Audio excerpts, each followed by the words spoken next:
Muchas veces el amor no es como lo imaginamos. En ocasiones llegan a nuestras vidas personas que con el tiempo van mostrando sus verdaderos demonios. Y si no estamos atentos, pueden arrastrarnos a un infierno horrible. Bienvenidos una semana más a Vestigios de la Historia, su canal favorito de la noche. En esta ocasión les traemos para ustedes un relato que te matará de miedo. Saquen esos chocolates rellenos y abracen a quien tengan cerca porque nosotros estamos a punto de comenzar. La experiencia que les quiero contar me sucedió en 2024. La pandemia estaba terminando y comenzábamos a salir de nuevo. Yo había terminado una relación larga, justo antes de que nos encerraran un año entero. Como se pueden imaginar, durante ese tiempo me la pasé teniendo fuertes ataques de ansiedad y pánico. Estaba sumida en una depresión que a veces no me dejaba ni pararme de la cama. Por eso, cuando comencé a conocer personas a través de internet, sentí que tal vez tenía que hacer algo para salir de eso. En una de esas apps de citas conocí a alguien que dijo llamarse Gastón. En su perfil decía ser arquitecto desempleado. Tenía una mascota, jugaba ajedrez, le gustaban las películas románticas, no fumaba y tenía muchas fotos en conciertos, lo cual era un punto a su favor, pues si algo amo en esta vida es ir a conciertos de mis artistas favoritos. Lástima que nada de eso era real. Gastón y yo estuvimos hablando por mensajes un par de meses. Era muy divertido y ponía mucha atención a lo que yo le contaba. Parecía tener una memoria bastante buena, pues siempre que yo le contaba algo, recordaba algo que yo ya le había dicho previamente. Hoy en día pocos hombres te prestan tanta atención y menos si no aceptas conocerlos de inmediato. Pero bueno, la cosa parecía ir bastante bien. De los mensajes pasamos a los audios y pronto a las llamadas. Recuerdo haberlo llamado en una ocasión y como él estaba en casa de su madre, me la pasó para que la conociera. Según él, porque quería conocerme pronto, llevarme a casa de sus padres y que ellos vieran que no era una chica imaginaria. Debo confesar que eso se me hizo un poco extraño, pero bueno, pensé que era una de las frases que usan los hombres para levantarse a las chicas. Cuando por fin quedamos de vernos, yo estaba muy nerviosa. Era la primera vez que lo iba a ver en vivo. Si bien ya conocía su voz y había visto varias fotos suyas, quedamos en no hacer videollamadas para conservar el misterio hasta tener nuestra primera cita formal. Ya saben, a veces las personas somos estúpidas y creemos que lo que pasa en las películas es real. Pero grábense bien esto, allá afuera las cosas son horribles. Fue un sábado por la tarde. Yo estaba muy nerviosa, pero al mismo tiempo emocionada. Temía muy en el fondo que en vivo no me fuera a gustar tanto como por mensajes y llamadas.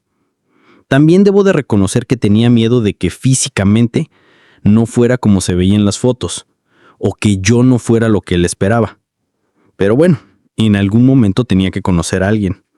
Y el momento era ese, o al menos eso pensé. Estuve esperando en ese café de la esquina de Martí con Pedro de Alvarado, pero Gastón nunca llegó. Después de 2 horas y varias bebidas decidí irme.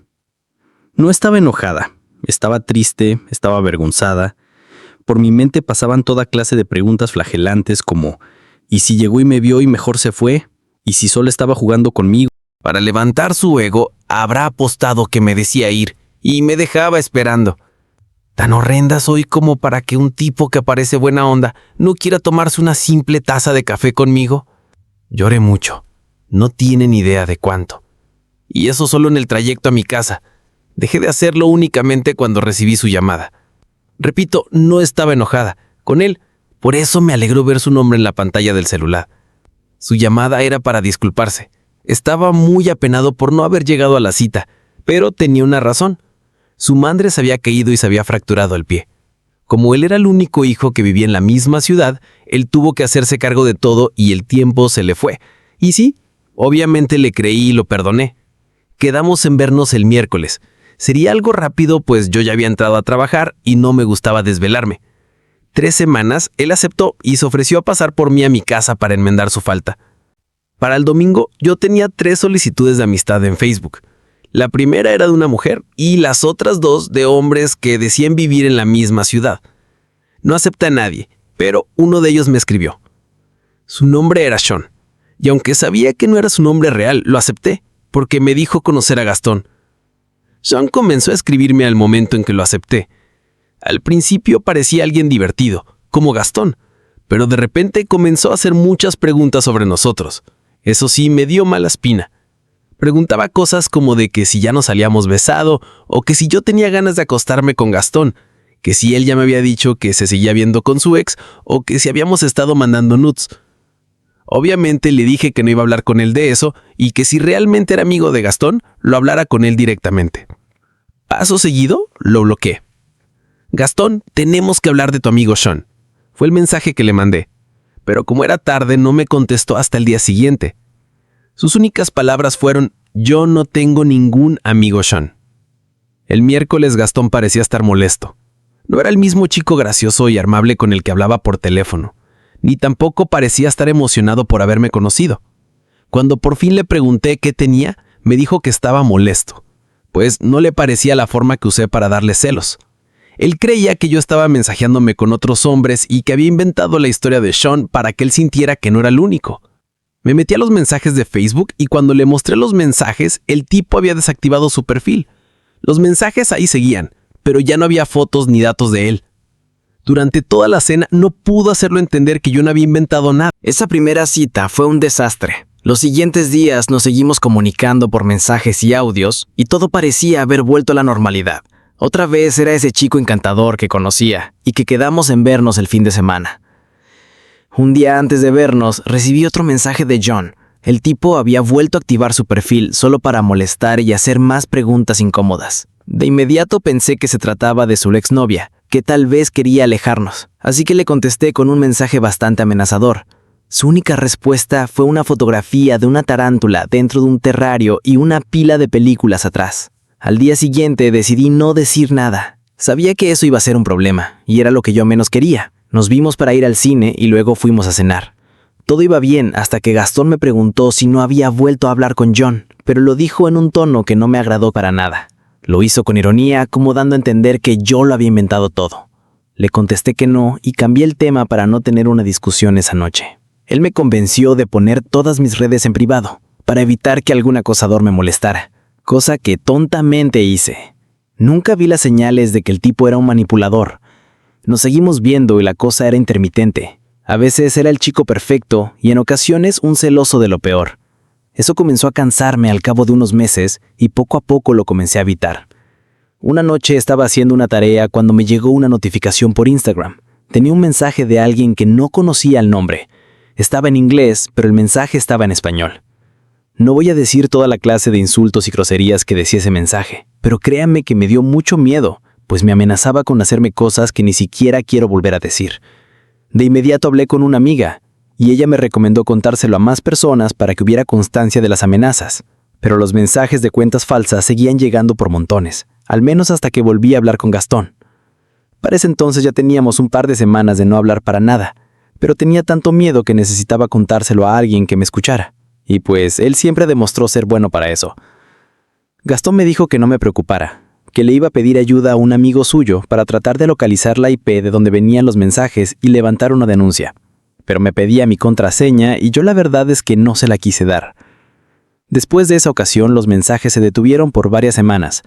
Yo le había dado otra oportunidad para ver si ahora sí las cosas podían estar bien, y parecía que sí. Ahora sí estaba comportándose como el chico lindo que me había cautivado, por lo que lo invité a una fiesta de cumpleaños que me estaba organizando mi mejor amiga. Si tuviera que reconocer el peor error de mi vida, yo diría que fue ese, invitarlo a esa fiesta. Mis amigos son personas alegres, que suelen tomar confianza muy rápido con las personas, y cuando por fin conocieron a Gastón, comenzaron a molestarlo y hacerle preguntas incómodas, como saber cuándo iba a ser la boda o si íbamos a tener hijos. Yo podía ver la incomodidad en su cara, podía verlo sufrir entre todas esas personas con las que no quería relacionarse. Recuerdo que me dijo 3 veces que se quería ir, que me fuera con él, pero yo le dije que no, que era mi fiesta y que no podía dejar a los invitados ahí, que de hecho me iba a quedar a dormir en esa casa. Él me confesó que tenía planeado una noche romántica para que pasáramos la noche juntos, pero algo me decía que no tenía que creerle. Así que cuando le dije que no me iba, se molestó y se fue a la cocina a servirse varios tarros de cerveza. La fiesta estaba tan buena que nunca me di cuenta cuando se fue. Simplemente desapareció sin despedirse, lo cual era un alivio, pues ahora sí, solo quedábamos los puros amigos cercanos. Esa noche todos terminamos bastante borrachos. Al día siguiente desperté semidesnuda en la cama de mi amiga. Ella estaba en la otra habitación con su novio y mi otra amiga Jenny estaba recostada en el sofá de la sala. El dolor de cabeza era insoportable. Todo me daba vueltas, sentía mucho asco y temblores en el cuerpo. Me levanté a buscar mi ropa, me puse el pantalón y la blusa, mi celular estaba apagado y nunca encontré mis calzones. No era muy tarde, pero tenía que llegar a casa porque mi madre quería llevarme a comer por mi cumpleaños. Tomé mi bolso y me fui de la casa sin hacer mucho ruido para no despertar a mi amiga que dormía en la sala. Al llegar a casa y conectar mi teléfono, el terror comenzó. Lo primero que vi eran 54 llamadas perdidas de Gastón, seguidos de 40 mensajes que decían cosas como de que estaba decepcionado de mí, que yo no era la princesa que él creía, que lo había estado usando para sentirme mejor conmigo misma, etc. Pero eso no fue lo peor. Mientras me bañaba, recibí una llamada de mi mejor amiga. Como no le contesté, me dejó un mensaje que Decía: comunícate pronto, Jenny está muerta. Jenny era la amiga que se quedó dormida en la sala cuando mi amiga y su novio despertaron. Salieron de la habitación para ver la casa y cuando quisieron despertarla se dieron cuenta que ya no respiraba. No tenía marcas en el cuello ni tampoco golpes en la cabeza o alguna otra parte del cuerpo. Tampoco había vómitos a su alrededor ni dentro de su boca. Pero la causa de su muerte dijeron que fue una asfixia. Como no recordábamos lo que había pasado en las últimas horas de la fiesta, sacamos nuestros teléfonos para ver fotografías y videos. Y ahí fue donde casi me desmayó. En mi carrete de imágenes había una foto mía tirada en la cama semidesnuda. Otra fotografía de mis amigos durmiendo en la otra habitación. Otra fotografía tomada desde el interior del closet de la recámara. Y una última foto de un hermano, pero como estaba movida no se podía ver de quién era. De inmediato comenzamos a buscar fotos de las últimas horas para ver si podíamos ver a alguien extraño. Mis amigos y yo obviamente desconfiábamos de Gastón, pero como no pudimos encontrarlo en ninguna imagen, literalmente era como si él hubiera desaparecido de ahí. Las llamadas a su teléfono mandaban directo al buzón. Sus perfiles de redes sociales ya no estaban activos. Su perfil en Tinder también había sido borrado. El tipo había desaparecido sin dejar un solo rastro. En ese momento pensé que nunca supe dónde vivía o con quién. Era muy cuidadoso cuando se trataba de dar datos personales. Evitaba mucho ese tipo de conversaciones de decir dónde trabajaba o los lugares con los que se relacionaba. Como nuestra amiga había fallecido, todos éramos sospechosos y pasamos varias semanas dando testimonios y aportando pruebas para demostrar nuestra inocencia.